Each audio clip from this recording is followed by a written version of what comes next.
भारत युद्धाच्या दिशेने मोठं पाऊल उचलण्याची शक्यता, शस्त्रसंधी करार रद्द करण्यासंदर्भात विचार सुरू। भारतीय सैन्याच्या तिन्ही दलांना सज्ज राहण्याचे आदेश।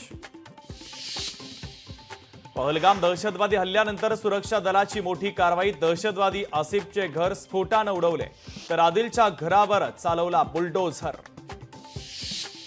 भारत पाक नियंत्रण रेषेवर पाकिस्तानी सैन्याकडून गुरुवारी रात्री गोळीबार। भारतीय सैन्याकडून चोख प्रत्युत्तर, कोणतीही जीवितहानी नाही।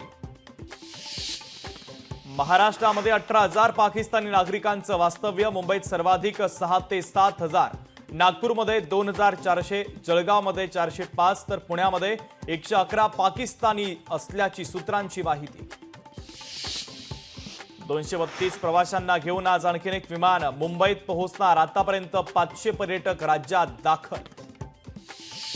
भ्याड हल्ल्याच्या निषेधार्थ अमरावती आणि नांदेडमध्ये बंदची हाक। विश्व हिंदू परिषद, बजरंग दलाच्या वतीनं अमरावतीमध्ये आंदोलन। कुणाल कामराला हायकोर्टाचा मोठा दिलासा। चार्जशीट दाखल होईपर्यंत कामराला अटक न करण्याचे आदेश, तर मुंबई पोलिसांना चेन्नईत जाऊन कामराच्या चौकशीसाठी परवानगी। पाकिस्तानी भालाफेकपटू अर्शद भारतात येणार नाही। बंगळुरूमध्ये 24 मे पासून सुरू होणाऱ्या एनसी क्लासिक स्पर्धेचं नीरज चोप्रानं दिलेलं निमंत्रण त्यानं नाकारलं। आज रात्रीपासून एल्फिन्स्टन पूल होणार बंद। पुढील 20 महिने पूल बंद राहणार। MMRDA नवा पूल बांधणार।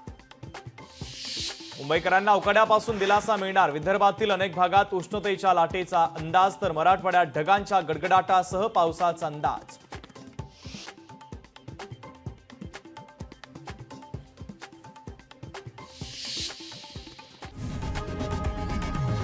लोकशाही मराठी ऐका, पहा, जागरूक रहा।